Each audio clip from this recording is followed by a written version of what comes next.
Hello everyone. তো আমরা ড্রামার second এপিসোডেই দেখতে পাই এখানে গাংতে আসে, তখন ওখানে মনিয়ং চলে আসে। গাংতে তো ওর দিকে তাকিয়েছিল আর বলে যে তোমার চোখ আমার কোনো একটা আগের চোখের কথা মনে করিয়ে দিচ্ছে। ঠিক তখনই দেখি যে আগে ছোটোবেলায় ওর একটা মেয়ে ছিল আর ওরা কথা বলতো। তখনই মনিয়ং বলে তুমি কি আমার উপর লাইন মারার চেষ্টা করতেছো? ঠিক তখনই গাংতে বলে যে এরকম কিছুই না, আর আমি ছোটোবেলায় তোমার মতো কাউকে দেখেছিলাম। তখনই মনিয়ং বলে যে তুমি তাহলে কোনো একটা ভালো কথা বলছো। তখনই গাংতে বলে এটা কোনোভাবেই ভালো স্টোরি ছিল না, এটা একটা খারাপ স্টোরি ছিল। আর এখানে দেখি যে ওখানে গাংতে ওর পিছন পিছন করতো আর ওখানেও প্রজাপতি ছিঁড়তে দেখে পালিয়ে যায়। ঠিক তখনই ওখানে মনিয়ং বলে তাহলে এটা কোনো ভালো স্টোরি ছিল না। ঠিক তখনই গাংতে বলে যে না, এটা কোনোভাবেই ভালো স্টোরি না। আর তখনই ও বলে যে আমি এখানে টাকার জন্য আসিনি। তখন ওখানে ম্যানেজার চলে আসে আর বলে যে টাকাটা নিতে বলে, কিন্তু ও তো টাকার জন্য এখানে আসেনি। তখনই ওখানে ওর অ্যাসিস্ট্যান্ট বলে যে আপনার তো সাইন দরকার ছিল। ঠিক তখনই এখানে মনিয়ং বলে ও তাহলে তুমি আমার ফ্যান, এজন্য তোমার সাইনের দরকার ছিল। তখনই গাংতে বলে দেয় যে ও ফ্যান না, ওর ভাই ফ্যান। আর এখানে মনিয়ং ওকে একটা বুক দিয়ে দেয় সাইন করে। আর এখানে গাংতে কোনো টাকা না নিয়েই চলে যায়। আর তখন আমরা দেখি যে মনিয়ং দূর থেকেই গাংতেকে ফলো করছিল, কারণ মনিয়ংয়ের অনেক পছন্দ হয়ে গেছিল গাংতেকে। আর ও তো এরকম ইমাজিনও করছিল যে ও ওকে ধরে রেখেছে আর ওর হাতের উপর ওঠাচ্ছে। আর সিনটা কিছুটা এরকম ছিল যে ও ওকে ধরে রেখেছে। এরপর আমরা দেখি যে এখানে গাংতে যখন বাসায় যাচ্ছিল বাসে করে, তখন ও দেখে যে ওর বইতে যে সাইন করেছিল আসলে একটা সাইন ছিল, সাথে ইনভিটেশন ছিল যে ও ওখানে একটা ডাকছে যেখানে একটা শো আছে আর ওখানে সেলফিও তোলা যাবে। আর ও তো দ্রুত এটা নিয়ে যায় এবং সাংতেকে দিয়ে দেয়। আর ও আসলে এটা চাচ্ছিল যে গাংতের সাথে ও দ্বিতীয়বার আবার দেখা করে। আর সাংতে তো এটা দেখে অনেক খুশি হয়ে যায়, কিন্তু এখানে গাংতে একটা নতুন চাকরির জন্য যাবে, এজন্য ওর ফ্রেন্ডকে বলে দেয় যাওয়ার জন্য। সাংতে তো অনেক খুশি ছিল কারণ ও ওখানে যাবে। আর এখানে মঞ্জুরি ওদের ফ্রেন্ড ছিল, আর এখানে গাংতের ফ্রেন্ড আর মঞ্জুরি ওর ছোটোবেলার অনেক ভালো ফ্রেন্ড ছিল। আর তখন আমরা দেখি যে এদিকে সাংতে অনেক খুশি আর গাংতের হাতে ওই ক্রাশটা অনেক কষ্ট দিচ্ছিল। গাংতের মঞ্জুরির সাথে দেখা হয়, তখন আমরা বুঝি যে এখানে মঞ্জুরি আসলে গাংতেকে পছন্দ করে, কিন্তু গাংতে আসলে ওকে ফ্রেন্ড হিসেবেই দেখতো এবং ওরা দুজন কথা বলে। আর তখন আমরা জানতে পারি যে ওরা আগে এই সিটিতে থাকতো যেখানে এখন মঞ্জুরি থাকে, আর বলে যে তোমরা এই সিটিতে চলে আসো আর ওখানে একটা ভালো জবও আছে। আর ওর প্রফেশনাল দিক থেকে ওখানে ভালো জবও করতে পারবে এবং ওখানে 10 দিন ছুটিও আছে। কিন্তু গাংতে চাচ্ছিল যে ওরা ওই সিটিতে আর না যাক, এজন্য ও মঞ্জুরিকে না করে দেয়। কিন্তু মঞ্জুরি বলে যদি ঠিক আছে, যদি আসতে চাও তাহলে আমার একটা ফ্ল্যাট আছে যেখানে নিচতলা খালি আছে আর তোমরা ওখানে থাকতে পারবে। তখন জানতে পারি যে ওই শহরেই ওর মা মারা গেছিল, মানে খুন হয়ে গেছিল, আর এটা সাংতে দেখে নিয়েছিল। আর এরপর দিয়েই ও মেন্টালি আনস্টেবল। আর ও বলতে থাকে যে প্রজাপতি আমার মাকে মেরে দিয়েছে। আর প্রজাপতি বলেছে ও যদি বলে দেয় কাউকে তাহলে ওকেই মেরে দেবে ওই প্রজাপতিটা। আর তখনই ওকে টিচাররা বলে যে ওকে একটা কোনো মেন্টাল হসপিটালে দেওয়ার জন্য, কিন্তু এখানে গাংতে ওকে নিয়ে অন্য একটা শহরে চলে যায়, কারণ ও চাচ্ছিল না যাতে ওর ভাইয়ের কেয়ার ও না করুক, অন্য কেউ করুক। এজন্য ওকে নিয়ে দূরের কোথাও চলে যায়। আসলে সাংতে ছিল ওর বড় ভাই আর গাংতে ছোট ভাই। এরপর আমরা দেখি যে গাংতে মঞ্জুরিকে বলে যে না, আমি ওদিকে যাব না, আর তুমি চলে যাও। তখনই মঞ্জুরি বলে আচ্ছা ঠিক আছে, যদি কখনো যাও সেক্ষেত্রে আমাকে ফোন দিয়ে তুমি জানিও। আর এটা বলে ওকে বিদায় দিয়ে দেয়। এরপর আমরা দেখি যে গাংতে ওখান থেকে চলে আসে বিদায় দিয়ে। আর এখানে আমরা দেখি গাংতে বাসায় এসে ওই হসপিটালের ব্যাপারে সার্চ করে, যেখানে ওই সার্চ করতে করতে দেখে ওই পোস্ট তো খালি দেখেই, সাথে দেখে যে ওইখানে একটা ডক্টর আছে যে মেন্টালি আনস্টেবলদের অনেক ভালো করে ওরা ট্রিটমেন্ট করে থাকে। আর এটা দেখে ও তো অনেক খুশি হয় আর ওখানে যাওয়ার কথা ডিসাইড করে আর ভাবে যে ও ওখানেই যাবে। এরপর আমরা দেখি ওই ফাংশনে তোর বন্ধু নিয়ে যাওয়ার কথা ছিল সাংতেকে, কিন্তু ওর বন্ধু তো মাতাল হয়ে গেছিলো খেয়ে। এরপর আমরা দেখি সেই শেষমেশ গাংতেরই নিয়ে যেতে হয়। আর ওর ভাইকে অনেক খুশি দেখে ও অনেক খুশি হয়। এরপর আমরা দেখি অনেক লাইন লেগে যায় ওর কাছ থেকে অটোগ্রাফ নেওয়ার জন্য, কিন্তু এখানে মনিয়ং তো গাংতেরই খোঁজ করছিল। তখন মনিয়ং দেখে নেয় যে দূরে গাংতে দাঁড়িয়ে আছে, কিন্তু গাংতে সাংতেকে নিয়ে অন্যদিকে চলে যায় আর ও কারোর নজরে আসতে চায় না।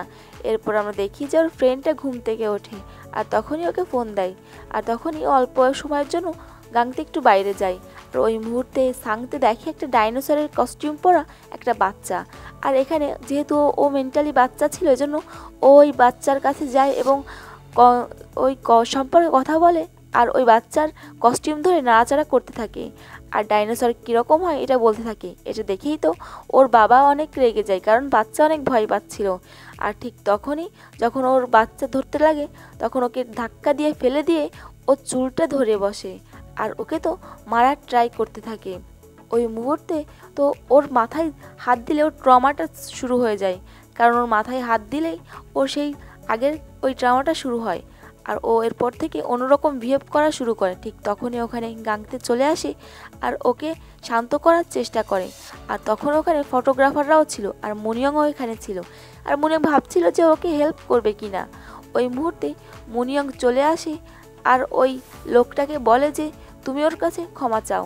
তখনই মনিয়ং বলে তুমি আমার কাছে ক্ষমা চাও, কারণ তুমি আমার শোটা নষ্ট করেছো। কিন্তু লোকটার ক্ষমা চাই না। আর তখনই মনিয়ং ওই লোকটার মাথা চুল ধরে নেয় আর বলে যে কারো চুল যদি এভাবে ধরো তাহলে চিল্লাবে না কেন, আর সে চিৎকার করবেই না বা কেন। তখনই ওর মেয়েটা বলে যে ও আমার বাচ্চাকে অন্যরকম বিহেভ করছিল। ঠিক তখনই বলে যে বাচ্চাকে অন্য বিহেভ করছিল না, তুমি হচ্ছে পাগল, অন্য কাউকে পাগল বলার আগে নিজের দিকে খেয়াল রাখো। আর ওকে গালি দিতে থাকে। ঠিক ওই মুহূর্তে ওর ওই ভিডিওটা সবাই করে নেয়। আর আমরা এখানে দেখি যে সাংতে নিজেকে একটা রুমে বন্ধ করে নিয়েছিল। তখন গাংতে বলে যে ও যতক্ষণ না শান্ত হবে ততক্ষণ বের হবে না। তখনই মুনিয়াং বলে তাহলে কি আমি এখানে একদিন বসে থাকবো বা কতক্ষণ বসবো। তখনও যেতে লাগে সাংতের কাছে, কিন্তু এখানে গাংতে ওকে আটকে দেয় বলে যে তুমি এখন যেও না, ও নিজেই ঠিক হয়ে যাবে, তারপর ও নিজে বের হয়ে আসবে। আর তখনই মুনিয়াং বলে তুমি কি আমাকে রাখতে চাও, এবং ওর সাথে স্টার্টিং করতে থাকে। ঠিক ওই মুহূর্তে একটা লোক ওখানে চলে আসে আর বলে এগুলো তো তোমার ম্যানেজারলেই সব কিছু সেটেল করে নিবে টাকা দিয়ে। আর তখন মুনিয়াং বলে তুমিও তো টাকা নিয়েছো, তাহলে এত কথা কেন বলতেছো। আর তখনই ওখানে সাংতেকে পাগল বলা শুরু করে দেয়। আর এটা দেখেই তো মুনিয়াংয়ের রাগ হয়ে যায় আর ওর মার ব্যাপারে উল্টাপাল্টা বলছিল যে তোর মা তো মারা গেছে আর তোমার মা এরকম ছিল, মানে খারাপ খারাপ কথা বলে ওকে উস্কাতে থাকে। কিন্তু তখনই গাংতে ওকে আটকে দেয় আর ওকে কিছু বলতে দেয় না। আর এরপর যখন ও অনেক কথা বলে ওখান থেকে চলে যায়, তখনই গাংতে ওকে বোঝায় যে তুমি ওর কথাই কেন এরকম করতেছো আর তুমি শান্ত হও। কিন্তু এখানে মুনিয়ং তো মানতেই চায় না। তখনই মুনিয়ং ওকে বলে যে তুমি তাহলে কি আমার খেয়াল এভাবে সারা জীবন রাখবে, রাখবে তো না, এজন্য তুমি চুপ থাকো। আর ওকে এটা বলেই ওখান থেকে ও বের হয়ে যায়। কিন্তু এখানে গাংতে বুঝতে পারছিল যে মুনিয়ং আসলে কি করতে যাচ্ছে, এজন্য ও দৌড়ে যেতে লাগে। ঠিক তখনই মুনিয়ং তো ওকে নিচে ধরে ওকে ধাক্কা দিয়ে সিঁড়ি দিয়ে ফেলে দেয়। আর ততক্ষণে তো ওখানে হসপিটালে নিয়ে যায় ওই লোকটাকে। আর এখানে গাংতে বলে যে তুমি এরকম কেন, যদি কখনো এরকম সমস্যা হয় তাহলে তুমি ক্রস হাত দিয়ে নিজেকে শান্ত করতে পারো। আর তখন মুনিয়ং গাংতের কাছে জিজ্ঞাসা করে যে এটা কি।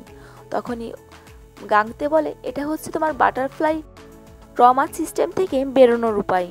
আর ঠিক তখনই আমরা দেখি যে অন্যদিকে সাংতেও এইভাবে নিজেকে ট্রমা সিস্টেম থেকে বের করছে। এরপর মুনিয়ং নিজেই গাংতেকে হাত ধরে নিজের সামনে এনে বলে যে ট্রমাকে এভাবে সামনে থেকে ফেস করতে হয় আর এরকম করে মজা নেই। তখনই গাংতে বলে যে এরকম করলে ও তো মুখ বন্ধ হয়ে যায়, কোনো কথাই বলতে পারে না। এরপর গাংতে সামনে যেতে লাগে। তখন মুনিয়ং বলে আমার কিন্তু অনেক রাগ হচ্ছে। তখন গাংতে বলে এজন্য তো আমি তোমাকে বাটারফ্লাই হাগস মেথডটা শিখিয়ে দিয়েছি, আর এজন্য তুমি এটা ট্রাই করবা। তখনই মুনিয়ং বলে যে আমি কেন ট্রাই করব, তুমি আমাকে কন্ট্রোল করো। তখনই গাংতে বলে আমি কেন কন্ট্রোল করব। তখন মুনিয়ং বলে যে তুমি আমার সেফটি পিন হও, কারণ তুমি তো নিজে সবার পেশেন্টদের খেয়াল রেখে থাকো।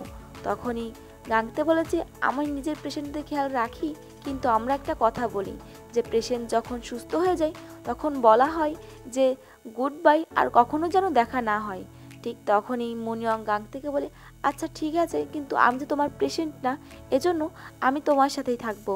আর তখনই গাংতে বলে যে তুমি আমার পেশেন্ট না, এজন্য তোমার থেকে আরও দূরে থাকা দরকার।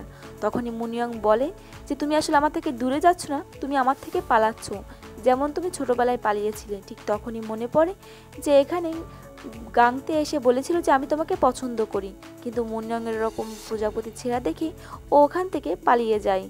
এরপর এখানে মুনিয়ং চলে যায় আর ম্যানেজার লিকে বলে যে টাকা দিয়ে সব সলভ করো। আর এখানে আমরা সাংতে এখনও চুপচাপ ছিল আর ওর মন খারাপ ছিল কারণ ও কোনো অটোগ্রাফ পায়নি। ঠিক তখনই ডাইনোসর একটা বুক দিয়ে দেয়, ওর পছন্দের বুক, যেটা দেখে ও খুশি হয়ে যায়। আর এদিকে আমরা দেখি যে গাংতে ভাবতে থাকে যে ও ভাবে যে আসলে ও নিজে পালিয়ে বেড়াচ্ছে আর এখন থেকে ও পালাবে না, ও নিজের সিটিতে চলে যাবে, যে সিটির নাম হচ্ছে চিয়াংহান সিটি। আর ও তখন ওর ভাইকে বলে যে তুমি কি যাবা ওই সিটিতে? তখন ওর ভাই বলে হ্যাঁ যাবো। ঠিক তখনই গাংতে বলে তাহলে তো আমি নিজেই ভয় পাচ্ছিলাম। তখন সাংতে বলে হ্যাঁ তুমি তো পাবে, কারণ তুমি আমার ছোটো ভাই আর আমি তোমার বড় ভাই। এটা দেখি তো ও অনেক ইমোশনাল হয়ে যায়, কারণ এরকমটা সাংতে প্রথমবার বলেছিল। তখনই ও মঞ্জুরিকে ফোন করে জানায় যে ওরা সিটিতে আসতে চায় আর ও ওই হসপিটালে জয়েন হতে চায়। আর এদিকে আমরা দেখি মুনিয়াংকে ওর অ্যাসিস্ট্যান্ট গাংতের সব ডেটা দিয়ে দেয়। আর এখানে ও দেখে যে ও ছোটো থাকতে ওরা চিয়াংহান সিটিতেই ছিল। আর তখন ও বুঝতে পারে যে ওই ছেলেটাই হচ্ছে নায়ক, মানে গাংতে, যে ওর পিছন পিছন ঘুরে বেড়াচ্ছিল। আর এজন্য বলছিল যে তোমাকে দেখে একটা মেয়ের কথা মনে পড়ছে। আর ও তখন দেখে যে ওরা চিয়াংহান সিটিতে যাচ্ছে, এজন্য ও দ্রুত রেডি হয়ে যায়, কারণ ও জানে যে ওরা চলে গেছে ওই পর্যন্ত, এজন্য ও চলে যায়। আর এদিকে দেখি আমরা যে এখানে মুনিয়ংয়ের ওই ভিডিওটা ভাইরাল হয়ে যায়। আর ওর আগের কতটা ভিডিও ভাইরাল হয় যেখানে ওদের কারণে ওর কোম্পানির অনেক খারাপ সময় চলে আসে। আর এটা তো ও হ্যান্ডেল করতেই পারছিল না ম্যানেজার লি, এজন্য ও দ্রুত খোঁজ করছিল যে মুনিয়ং কোথায়, আর ওকে ফোনে পাচ্ছিল না। তখনই ওর অ্যাসিস্ট্যান্ট এসে বলে যে ও লাস্ট টাইম আমার কাছ থেকে গাংতের ইনফরমেশন চেয়েছিল। আর ওখানে ম্যানেজার লি দেখে যে ওখানে চিয়াংহান সিটিতে যাওয়ার কথা, আর ও বুঝে গেছিল যে এখন মুনিয়ং চিয়াংহান সিটিতেই যাচ্ছে। এদিকে আমরা দেখি যে গাংতে এবং মঞ্জুরি মুনিয়ংয়ের বাবাকে নিয়ে ও হসপিটালে ঘোরাঘুরি করছিল। ঠিক তখনই ওখানে মুনিয়ং চলে আসে আর ওখানে তখন লাইটিং হচ্ছিল আর এখানে গাংতে কথা বলছিল। আর ও মুনিয়ংকে দেখেই তো পুরো শক রেখে যায়। তখনই বলে যে তুমি এখানে কি করছো? তখনই এখানে মুনিয়ং বলে যে আমি তোমাকে মিস করছিলাম তাই চলে আসছি। আর এরপরে কি হবে এটা তো আমরা নেক্সট এপিসোডে জানতে পারবো। তো বন্ধুরা, যদি ভিডিওটি ভালো লেগে থাকে তাহলে লাইক, কমেন্ট আর চ্যানেলটিকে সাবস্ক্রাইব করে দিবেন। Thank you so much for watching.